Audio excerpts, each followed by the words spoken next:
রাত্র বাজে এখন 12টা। আমি লাইট টাইট একেবারে অফ করে বসে আছি। দেখেন এই যে মেয়েটা, মানে 12টা এখন বাজে, মনে হইতেছে আমার কাছে রাত 3টা বাজে, কারণ আমার এত পরিমাণের ঘুম আসতেছে। তার কারণে তো আমার দিন রাত সব ঘুম চলে গেছে একেবারে। সে হওয়ার পর থেকে দেখেন যে তার চোখে কোনো ঘুম আছে, ওইদিকে আমি তো পাগল হয়ে যেতেছি ঘুমের জন্য।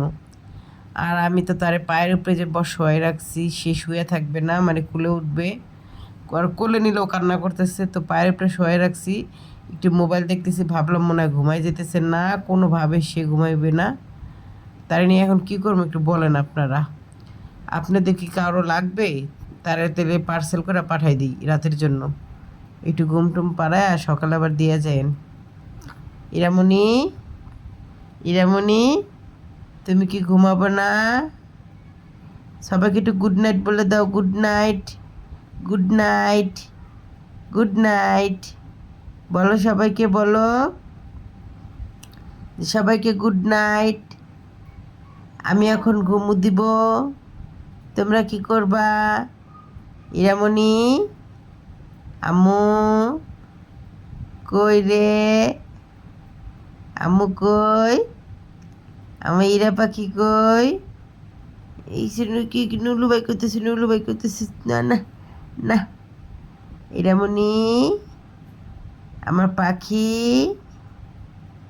ইরামণি, আম্মু, একটু ঘুমু দাও, একটু ঘুমু দাও। এই ইরামণিকে একটা সেন্টু গেঞ্জি পরাইছি, একটা বড় গেঞ্জি পরাইছি, কারণ সেন্টু গেঞ্জিটা পরাইছি মানে একটু গরম গরম লাগতেছিল, সে আবার ঘামায়া যায়।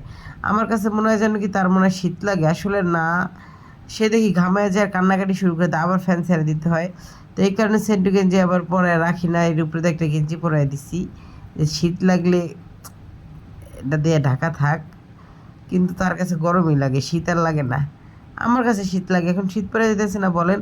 আর যেই গেঞ্জির সাইজ, এই যে গেঞ্জি, এই গেঞ্জির ভিতরে 3জন ঢুকতে পারে। আমার মেয়ে তো আছে, আরও 3জন ঢুকতে পারে। আমার মেয়েটা এই গেঞ্জি পরতে পারে, আর বাবা এই গেঞ্জিগুলো নিয়ে আসে। দেখেন, নিয়ে আসে বলতে নিয়ে আসছে, এখন তার 0 সাইজের গেঞ্জি তার পাওয়া যায় না। এত সুন্দর সুন্দর গেঞ্জি।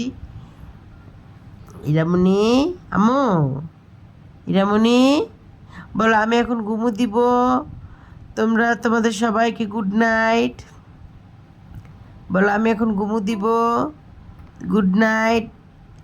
তোমরা ভালো থাকো, আবার কালকে শুভ সকালে দেখা হবে, তাই না? ইরা পাখি বলো গুড নাইট।